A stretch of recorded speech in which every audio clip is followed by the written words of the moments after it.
Assalamualaikum warahmatullahi wabarakatuh. Salam sejahtera untuk kita semua. Di sini kami akan mempresentasikan salah satu materi dari mata kuliah Statistika Pengendali Kualitas, yakni diagram kontrol univariat dan contohnya. Sebelumnya, kami akan memperkenalkan anggota kelompok kami, yakni Ananda Awalia, Asrafatun Septiami, Baik Maulia Rizka Alinda Sukma, Hesti Meliana, Ika Farsa Fananda, dan Ruyatul Hilal.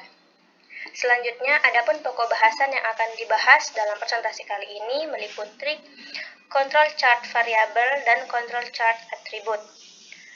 Kontrol chart variabel meliputi kontrol chart rata-rata, kontrol chart jangkauan, kontrol chart standar deviasi, dan kontrol chart atribut meliputi kontrol chart cacat, P-chart, NP-chart, dan C-chart, U-chart. Yang pertama, tentang kartu kendali rata-rata.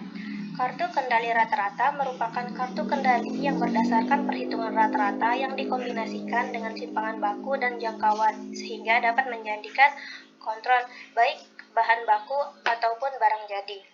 Langkah-langkah dalam membuat kontrol chart rata-rata atau kartu kendali rata-rata, yakni yang pertama, hitung rata-rata, hitung atau X-bar. Tiap baris pada data dengan banyaknya data setiap baris, yaitu N. Yang kedua, hitung jangkauan atau range setiap baris. Kemudian, hitung simpangan baku tiap baris. Lalu, hitung rata-rata dari rata-rata baris dengan banyaknya data adalah N. Dengan formula X double bar sama dengan sigma X bar dibagi dengan N. Kemudian, hitung rata-rata jangkauan dengan banyaknya data adalah N, dengan formula R bar sama dengan sigma R per N. Kemudian yang terakhir, hitung rata-rata simpangan baku dengan banyaknya data adalah N, dengan formula simpangan baku bar sama dengan sigma simpangan baku per N. Kemudian untuk menentukan batas kendali atas, batas kendali bawah, dan titik tengah dari kartu kontrol rata-rata ini memiliki beberapa metode. Saya akan menjelaskan metode yang pertama, yaitu dengan menghitung simpangan baku dari rata-ratanya dengan formula akar dari jumlah rata-rata tiap baris dikurangi dengan jumlah rata-rata seluruhnya atau X double bar kuadrat dibagi dengan N. Kemudian untuk mencari batas kendali atasnya, yaitu dengan formula X double bar ditambah 3 dikali simpangan baku rata-rata. Kemudian untuk batas kendali bawahnya dengan formula X double bar dikurang dengan 3 dikali simpangan baku rata-rata. Kemudian untuk metode lain, yakni metode yang kedua, yaitu simpangan baku aksen, itu formulanya X atau range bar dibagi dengan D2, di mana nilai D2 dapat kita lihat pada tabel berikut. Kemudian akan diperoleh simpangan baku rata-rata dengan rumus simpangan baku aksen dibagi dengan akar N. Kemudian akan diperoleh batas kendali atas, yaitu X double bar ditambah 3 simpangan baku rata-rata, dan batas kendali bawahnya sama dengan X double bar dikurang 3 dikali simpangan baku rata-rata. Kemudian untuk metode selanjutnya kita dapat menggunakan tabel A2 seperti yang ada pada slide. Kita menggunakan rumus 3dx bar sama dengan 3 range bar dibagi D2 akar N. Jadi untuk menentukan batas kendali atas, yakni dengan formula X double bar ditambah A2 range bar, dan batas kendali bawahnya X double bar dikurang A2 range bar. Kemudian untuk metode keempat, yakni menggunakan tabel C2 dan tabel A1 yang seperti tertera pada slide.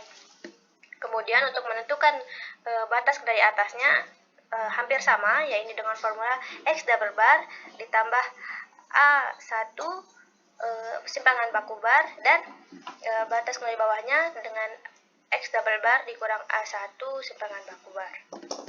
Kemudian untuk contoh soalnya, berikut ini diberikan hasil pengamatan mengenai produk barang X yang diteliti sebanyak 20 sampel dengan tiap sampel terdiri atas 4 sampel. Untuk tabelnya dapat dilihat di slide. Penyelesaiannya, yang pertama kita hitung rata-rata tiap baris sampel. akan diperoleh X1 barnya 21 ditambah 31 ditambah 39 ditambah 25 dibagi 4 akan menghasilkan 29. Ini dicari sampai X20 karena data kita ada 20. Kemudian hitung jangkauan tiap barisnya dengan rumus R1 sama dengan X max dikurangi dengan X minimum, yakni 39 dikurang 21 sama dengan 18. Kemudian hitung simpangan baku tiap barisnya dengan formula yang ada di slide ini, kemudian akan menghasilkan simpangan baku pertama 6,78 dan dari rata-rata jangkauan tiap baris dan simpangan baku ini diulang sampai data ke-20. Kemudian kita hitung rata-rata dari rata-ratanya. X double barnya yakni 632,5 dibagi 20 menghasilkan 31,625. Kemudian untuk rata-rata jangkauannya diperoleh 25,75, rata-rata simpangan baku 10,107 dan simpangan baku dari rata-rata periode sampelnya yakni 2,93, sehingga diperoleh batas kendali atasnya yakni 31,625 diperoleh dari rata-ratanya ditambah 3 dikali dengan simpangan baku dari rata-rata periode sampel yakni 2,93 menghasilkan 40,415. Untuk batas kendali bawahnya yakni rata-rata dari rata-rata dikurang dengan 3 dikali simpangan baku dari rata-rata periode sampel yakni 2,93 yang akan menghasilkan 22,835. Kemudian titik tengahnya kita gunakan X double barnya yakni 31,625. Bismillahirrahmanirrahim. Baiklah, saya Ru'yatul Hilal akan melanjutkan penjelasan mengenai diagram kontrol variabel yang kedua, yaitu kartu kendali jangkauan. Di mana kartu kendali jangkauan adalah kartu kendali yang berdasarkan terhadap jangkauan rata-rata sebagai titik sentral dengan adanya batasan baik batasan atas maupun batasan bawah yang dikombinasikan dengan simpangan baku pada data yang diperoleh. Jangkauan itu sendiri merupakan selisih antara data terbesar dengan data terkecil yang secara sistem matematis dirumuskan sebagai jangkauan sama dengan data terbesar dikurangi data terkecil. Nah, berikut langkah-langkah untuk membuat kontrol chart jangkauan atau diagram kontrol jangkauan. Yang pertama, kita menghitung jangkauan dari tiap periode. Setelah menghitung jangkauan dari tiap periode, kemudian dicari rata-rata dari semua jangkauan tiap periode ini dengan rumus rata-rata jangkauan atau R bar sama dengan jumlah dari setiap jangkauan pada tiap periode dibagi dengan jumlah data. Nah, di mana nanti R bar ini atau rata-rata jangkauan ini akan menjadi central line pada diagram atau pada chartnya. Setelah mencari rata-rata jangkauan, kemudian langkah selanjutnya yaitu menghitung simpangan baku untuk jangkauan tiap baris data periode sampel dengan rumus simpangan baku jangkauan sama dengan akar jumlah dari jangkauan tiap periode dikurangi rata-rata jangkauan kuadrat dibagi dengan jumlah data. Nah, setelah mencari rata-rata jangkauan dan simpangan baku dari jangkauan, kemudian langkah selanjutnya adalah menentukan batas kontrol atas dan batas kontrol bawah dari chart. Dan untuk menentukan batas kontrol atas dan batas kontrol bawah dari chart ini ada 3 metode yang dapat digunakan. Yang pertama yaitu untuk menentukan batas atas digunakan rumus R bar rata-rata jangkauan ditambah 3 kali simpangan baku untuk R. Sedangkan untuk batas bawahnya sama dengan rata-rata jangkauan dikurangi 3 kali simpangan baku untuk R. Nah, untuk batas bawah ini sendiri jika dihasilkan nilai yang negatif maka dijadikan 0 karena untuk nilai dari jangkauan tidak akan bernilai negatif. Kemudian metode yang kedua yaitu batas atas sama dengan D4 dikali rata-rata jangkauan. Sedangkan untuk batas bawahnya sama dengan D3 dikurangi rata-rata jangkauan. Kemudian metode yang ketiga yaitu batas atas sama dengan D2 dikali dengan simpangan baku aksen dan batas bawahnya D1 dikali simpangan baku aksen, di mana nilai dari D1, D2, D3, dan D4 ini dapat dilihat pada tabel ini berdasarkan pada jumlah sampelnya. Nah, berikut contoh soal untuk kontrol chart jangkauan. Nah, diberikan 20 sampel produk barang X, di mana setiap sampelnya terdiri atas 4 sampel, dan akan dibuat diagram kendali jangkauan atau kontrol chart jangkauan dengan data ini. Nah, yang pertama, dicari dulu jangkauan dari setiap periode, untuk kemudian dihitung rata-rata dari jangkauan, di mana rata-rata jangkauannya itu sama dengan 25,75, di mana nilai dari rata-rata jangkauan ini akan menjadi central line pada control chart nantinya.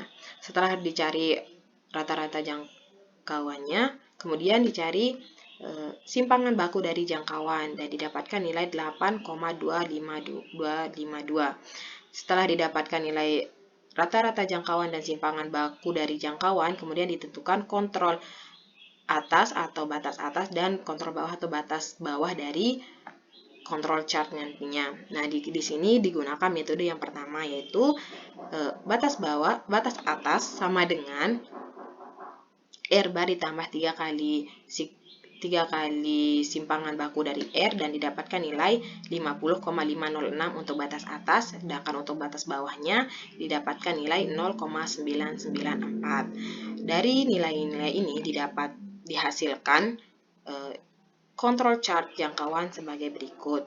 Nah, dari kontrol chart ini dapat dilihat bahwa batas bawahnya senilai 0,994, dan untuk titik sentralnya 25,75, dan untuk batas atasnya 50,506. Sekian dari saya, untuk penjelasan berikutnya akan dilanjutkan oleh Rizka. Saya Baik Maulia Rizka Alinda Sukma akan melanjutkan penjelasan, yaitu mengenai kontrol chart standar deviasi. Secara definisi, kontrol chart standar deviasi merupakan kontrol chart dengan perhitungan dasarnya adalah simpangan baku sebagai titik sentral atau titik tengah. Terdapat pula titik batas atas dan titik batas bawah dengan kombinasi perhitungan rata-rata dan jangkauan. Adapun data yang akan diuji merupakan data simpangan baku dari setiap sampel yang ada dan akan dimasukkan ke dalam kontrol chart. Langkah-langkah untuk menentukan kontrol chart standar deviasi adalah sebagai berikut. Yang pertama adalah menghitung simpangan baku setiap baris pada sampel.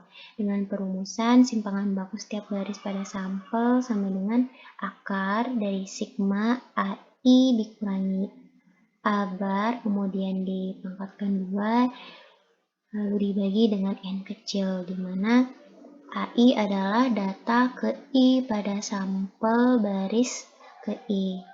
Kemudian A bar adalah rata-rata sampel baris. Dan N kecil adalah jumlah data pada sampel baris. Untuk langkah kedua, menghitung rata-rata simpangan baku dari seluruh sampel yang ada. Di mana perumusannya adalah sebagai berikut. Rata-rata simpangan baku sama dengan sigma dari simpangan baku ke I pada baris sampel ke I dibagi dengan N besar, yaitu simpangan baku dari banyak sampel dari simpangan baku sampel. Kemudian langkah ketiga yaitu menghitung simpangan baku dari simpangan baku sampel tiap baris.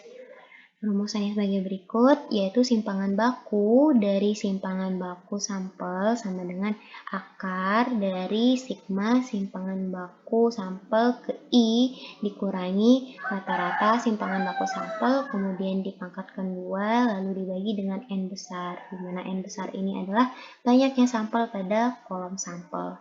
Setelah melakukan 3 langkah tersebut, selanjutnya akan ditentukan limit kontrol. Nah, untuk menentukan limit kontrol, terdapat 3 metode, yaitu metode yang pertama, menentukan batas kontrol atas. Nah, untuk menentukan batas kontrol atas ini menggunakan rata-rata simpangan baku sampel yang ditambah dengan 3 kali dari simpangan baku sampel dari simpangan baku sampel. Kemudian untuk menentukan batas kontrol bawahnya menggunakan rata-rata simpangan baku sampel yang dikurangi dengan 3 kali dari simpangan baku dari simpangan baku sampel. Untuk titik tengah atau titik sentralnya tetap menggunakan rata-rata dari simpangan baku sampel. Nah, beralih ke metode kedua, yaitu metode 2. Di sini untuk batas kontrol atasnya menggunakan nilai B4 yang dikali dengan rata-rata simpangan baku sampel. Untuk batas kontrol bawahnya menggunakan nilai B3 yang dikali dengan rata-rata simpangan baku sampel. Nah, untuk titik tengah atau titik sentralnya masih tetap menggunakan rata-rata simpangan baku sampel. Selanjutnya, metode yang ketiga, untuk batas kontrol atas menggunakan nilai dari B2 yang dikali dengan simpangan baku sampel aksen. Untuk batas kontrol bawahnya menggunakan nilai dari B1 yang dikali dengan simpangan baku aksen. Nah, untuk menentukan nilai simpangan baku aksen ini dapat dicari dengan rata-rata simpangan baku sampel yang dibagi dengan nilai dari C2. Nah, untuk titik tengah atau titik sentralnya masih menggunakan rata-rata dari simpangan baku sampel. Kemudian untuk menentukan nilai dari B1, B2, B3, B4, dan nilai dari C2 dapat dilihat dengan tabel berikut, di mana penentuan dari nilai dari B1, B2, B3, dan B4 tergantung dari banyaknya pengamatan dalam periode sampel, yaitu banyaknya N. Demikian pula pada penentuan nilai dari C2. Selanjutnya contoh. Berikut ini diberikan hasil pengamatan mengenai produk barang X yang diteliti sebanyak 20 sampel dengan tiap sampel terdiri atas 4 sampel. Kemudian buatlah diagram kendali control chart standar deviasi dengan data seperti pada tabel berikut. Jadi di sini terdapat sampelnya ada 20 sampel dengan setiap sampel memiliki banyak data ada 4. Setiap dari sampel terdapat data sebanyak 4. Nah, kita lakukan langkah yang pertama yaitu menghitung simpangan baku setiap baris pada sampel. Nah, untuk simpangan baku pada sampel baris yang pertama yaitu yang ini, yaitu dengan 21 dikurangi 29 dipangkatkan 2, kemudian ditambah dengan 31 dikurangi 29 dipangkatkan 2, kemudian ditambah dengan 39 dikurangi 29 dipangkatkan 2, kemudian ditambahkan lagi dengan 25 dikurangi 29 dipangkatkan 2, lalu dibagi dengan 4. Dari mana dapat nilai 29? 29 merupakan rata-rata dari data pada sampel baris yang pertama yang ini, jadi rata-rata dari sampel baris yang pertama.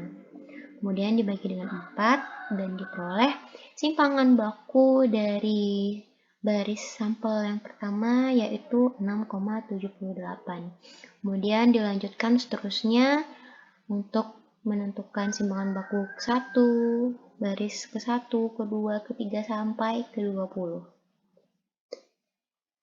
Nah, diperoleh seperti pada tabel berikut hasilnya untuk nilai dari simpangan baku nomor sampel pertama, kedua, ketiga, dan seterusnya sampai 20. Nah, diperoleh juga total dari simpangan baku tersebut adalah 202,14. Nah, kita lanjut ke langkah kedua yaitu menghitung rata-rata simpangan baku dari seluruh sampel yang ada. Di mana rata-rata simpangan baku sampel sama dengan sigma dari simpangan baku ke I dibagi dengan N besar. Diperoleh 202,14 dibagi 20 sama dengan 10,107.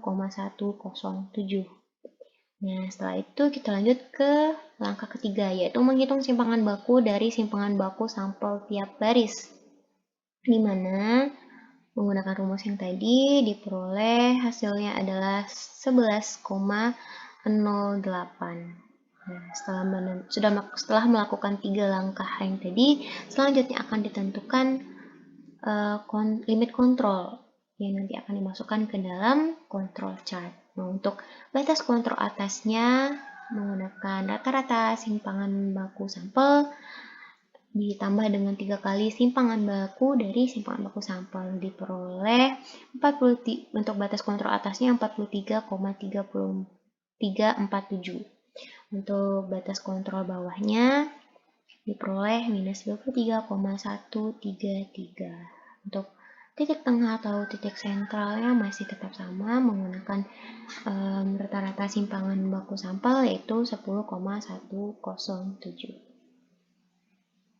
Nama saya Ika Verstafananda. Di sini saya akan menjelaskan tentang kartu kendali cacat. Di mana kartu kendali cacat ini fungsinya yaitu untuk menjelaskan bagaimana pengendalian dari kecacatan suatu produksi untuk sebuah produk. Di sini bisa kita lihat rumus dari batas kontrol atas dan batas kontrol bawah, di mana UCL adalah batas kontrol atas dan LCL adalah batas kontrol bawah. Rumusnya yaitu UCL sama dengan C plus 3 akar C dan LCL sama dengan C minus 3 akar C dengan C sama dengan sentral. Namun, nilai dari C untuk parameter populasi ini jarang diketahui karena populasi itu kan besar ya. Nah, maka dari itu diestimasikanlah nilai dari C ini dengan menggunakan C bar, yaitu cacat rata-rata, di mana rumusnya menjadi UCL sama dengan C bar plus 3 akar C bar dan LCL sama dengan C bar minus 3 akar C bar. Untuk mencari nilai cacat rata-rata yang digunakan untuk mengestimasikan nilai C parameter itu dapat dirumuskan dengan sebagai berikut, yaitu C bar sama dengan jumlah daripada semua kecacatan dalam suatu produksi pada setiap sampel dibagi dengan jumlah sampel. Kita ke contoh ya. Di sini ada sebuah produksi buku tulis akan mengontrol produksinya dengan memperhatikan pencetakan tiap lembar buku, dengan memperhatikan tiap garis. Maka diberikan data pada tabel data unit produksi buku BB. Nah, ini ada 20 buku sampel ya. Kemudian ada kesalahan di setiap buku sampel tersebut yang ditulis datanya pada kolom banyak salah per lembar ini. Misalnya yaitu buku sampel pertama memiliki kesalahan 1, kemudian buku sampel kedua memiliki kesalahan 2, buku sampel ketiga tidak memiliki kesalahan sama sekali, dan seterusnya.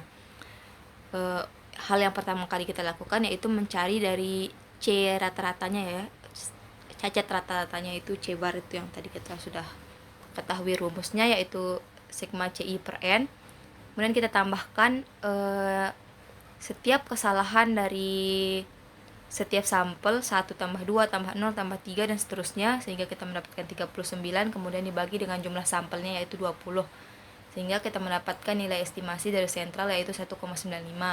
Setelah itu kita hitung batas kontrol atasnya dengan rumus yaitu UCL sama dengan C bar plus 3 akar C bar, kita masukkan angkanya, kemudian kita mendapatkan UCL sama dengan 6,1293. Selanjutnya yaitu kita hitung batas kontrol bawah dengan rumus LCL sama dengan C bar minus 3 akar C bar. Kemudian kita dapatkan LCL sama dengan minus 2,239. Nah, dikarenakan jumlah kerusakan atau cacat itu tidak mungkin bernilai negatif kan. Nggak mungkin ada jumlah yang kurang dari 0. Jadi minimum dari jumlah itu 0. Sehingga nilai LCL itu harus dia menjadi nilai 0. Sehingga LCL-nya yaitu atau batas kontrol bawahnya itu adalah 0. Setelah itu kita gambarkan diagram kontrol kendali cacatnya supaya kita bisa melihat secara visual bagaimana pengendalian dari kecacatan produk buku BB ini. Nah, ini diagram kontrol kendali cacatnya, di mana kita bisa lihat ada 3 garis di situ. Garis merah melambangkan UCL atau batas kontrol atas, kemudian garis biru melambangkan LCL atau batas kontrol bawah, dan garis hijau melambangkan kecacatan pada setiap sampel. Di sini kita bisa lihat kecacatan pada produk buku BB ini masih termasuk normal karena tidak melampaui batas atas dari diagram kontrol, sehingga kecacatannya itu masih dalam batas kendali begitu. Di sini juga bisa kita lihat dari diagramnya, kita lihat bahwa kecacatan terkecil terjadi pada buku sampel ketiga dan keenam, kemudian kecacatan terbesar terdapat pada buku sampel terakhir yaitu buku sampel ke-20. Sekian dari saya yang bisa saya sampaikan. Selanjutnya yaitu materi P-chart dan NP-chart yang akan dijelaskan oleh teman saya Asyiro Fatun Septiami. Kepada Emi dipersilakan. Saya Asyiro Fatun Septiami akan membahas P-chart dan NP-chart. P-chart biasa disebut dengan control chart proporsi yang merupakan peta kendali yang digunakan untuk mengetahui proses kesalahan atau cacat pada ukuran sampel yang sama maupun tidak sama untuk setiap kali observasi. Langkah-langkah yang dapat dilakukan dalam P-chart sebagai berikut. Pertama, menentukan proporsi kesalahan dengan rumus P sama dengan X per N, dengan P yaitu proporsi kesalahan, X merupakan banyaknya produk cacat, dan N merupakan banyaknya sampel yang diambil dalam observasi. Kemudian menentukan centerline proporsi kesalahan, yaitu dengan rumus CLP sama dengan P bar sama dengan sigma PI per M sama dengan sigma XI per N kali M, dengan CLP sama dengan P bar yaitu centerline atau rata-rata proporsi kesalahan, dan M merupakan banyaknya observasi yang dilakukan. Selanjutnya menentukan UCL dan LCL. UCL yaitu batas kontrol atas dan LCL merupakan batas kontrol bawah. Untuk menentukan UCL dan LCL dapat dilakukan dengan dua cara, yaitu untuk banyak sampel yang sama maka dilakukan dengan cara UCL P sama dengan P bar ditambah 3 akar P bar dikali 1 min P bar per N. Kemudian LCLP sama dengan P bar dikurangin 3 akar P bar dikali 1 min P bar per N. Dan untuk banyak sampel N yang berbeda dapat dilakukan dengan UCLP sama dengan P bar ditambah 3 akar P bar kali 1 min P bar per NI. Dan LCLP sama dengan P bar dikurangin 3 akar P bar dikali 1 min P bar per NI.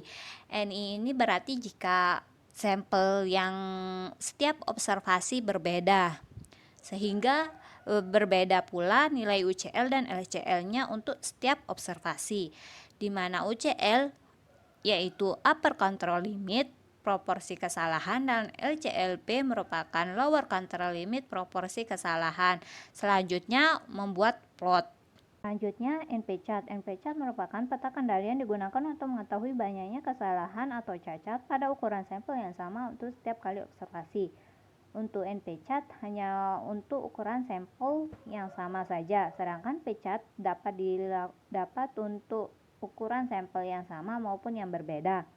Langkah-langkah dalam NP-chart dapat dilakukan dengan pertama menentukan banyaknya kesalahan, yaitu dengan cara CLNP sama dengan NP bar sama dengan sigma XI per M, di mana CLNP sama dengan NP bar yang merupakan centerline atau rata-rata banyaknya kesalahan, X merupakan banyaknya produk cacat, M merupakan banyaknya observasi yang dilakukan.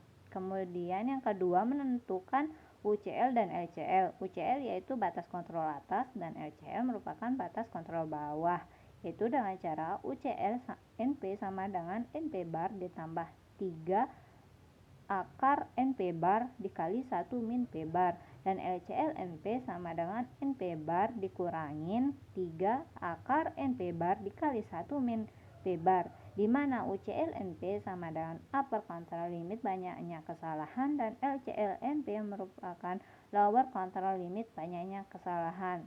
Kemudian yang ketiga membuat plot. Contoh, suatu perusahaan pembuat plastik ingin membuat peta pengendali untuk periode mendatang dengan mengadakan inspeksi terhadap proses produksi bulan ini. Perusahaan melakukan 25 observasi dengan mengambil sampel 50 buah untuk setiap observasi. Tentukan P-chart dan NP-chart. Data dapat dilihat pada slide. Diketahui jumlah banyaknya produk cacat yaitu 90, banyaknya sampel per observasi yaitu 50, banyaknya observasi yaitu 25, jumlah banyaknya sampel per observasi yaitu 1250. Ditanyakan P-chart dan NP-chart-nya. Hitung. Pertama, P-chart. Untuk P-chart dapat dilakukan dengan pertama membuat proporsi kesalahan, yaitu dengan rumus P I sama dengan XI per N. Untuk proporsi kesalahan pertama dapat didapatkan yaitu sebesar 0,08. Untuk proporsi kesalahan kedua dapat didapatkan 0,04 dan seterusnya. Kemudian untuk membuat center line-nya didapatkan P-barnya yaitu 0,072. Kemudian membuat UCL dan LCL. UCL-nya didapatkan sebesar 0,182 dan LCL-nya didapatkan yaitu negatif 0,038. Ya, kemudian dijadikan 0 karena tidak ada batas kendali bawah yang negatif. Selanjutnya membuat plot. Setelah didapatkan nilai UCL dan LCL, dibuat plot sebagai berikut. Terlihat pada observasi ke-18 nilainya berada di luar batas kendali, sehingga belum bisa digunakan sebagai rencana pengendalian kualitas proses statistik data atribut atau periode mendatang. Diperlukan perhitungan ulang agar data berada dalam batas kendali.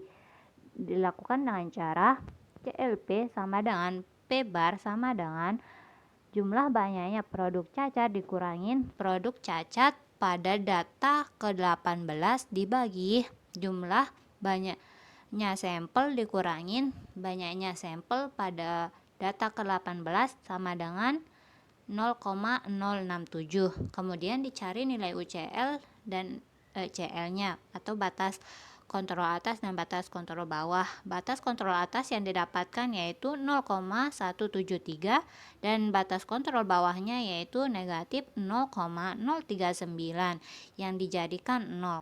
Setelah dihitung ulang dengan mengurangi keadaan khusus, didapatkan plot sebagai berikut. Terlihat semua data observasi berada pada batas kendali sehingga bisa digunakan sebagai rencana pengendalian kualitas proses statistik data atribut atau periode mendatang. Selanjutnya menentukan NP chart dengan cara yaitu pertama membuat center line, banyaknya kesalahan. Didapatkan nilai center line-nya yaitu 3,6. Kemudian membuat UCL dan LCL, banyaknya kesalahan. UCL yang didapatkan yaitu sebesar 9,08. Kemudian nilai LCL yang didapatkan yaitu negatif 1,88 yang dijadikan 0. Kemudian setelah dibuat center line dan UCL dan LCL dibuat plotnya. Plot yang didapatkan sebagai berikut.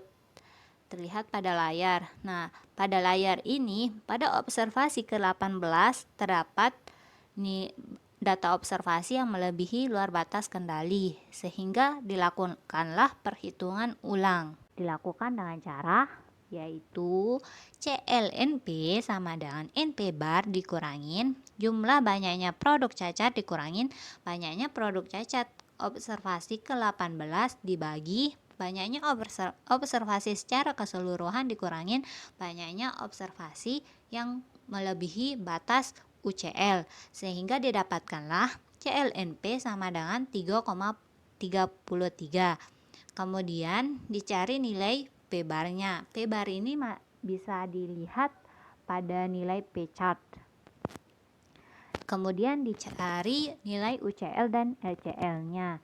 Didapatkanlah nilai UCL sebesar 8,618. Kemudian LCL-NP-nya didapatkan yaitu negatif 1,96 dijadikan 0 sehingga didapatkanlah nilai NP chart setelah direvisi atau dilakukan perhitungan ulang seperti pada layar ini. Nah, pada plot ini terlihat semua data tidak melebihi batas kendali atau masih berada pada batas kendali, sehingga dapat dikatakan bahwa banyaknya kesalahan ini masih bisa digunakan sebagai rencana pengendalian kualitas data atribut. Assalamualaikum warahmatullahi wabarakatuh. Perkenalkan, nama saya Ananda Awalia, NIM D1D018010. Di sini saya akan menjelaskan tentang peta kontrol U-chart atau peta pengendali U-chart.